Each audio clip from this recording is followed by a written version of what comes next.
हृदयेत्तिना श्रीवेङ्कटनिवासाय श्रीनिवासाय मङ्गलम् लक्ष्मी सविभ्रमालोकसुभ्रूविभ्रमचक्षुषे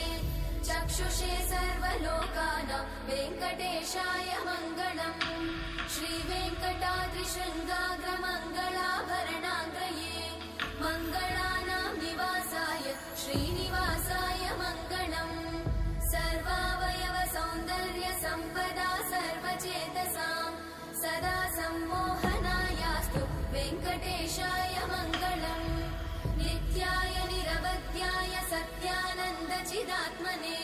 सर्वान्तरात्मने श्रीमद् वेङ्कटेशाय मङ्गलम् स्वतः सर्वविदे सर्वशक्तये सर्वशेषिने सुलभाय सुशीलाय वेङ्कटेशाय मङ्गलम्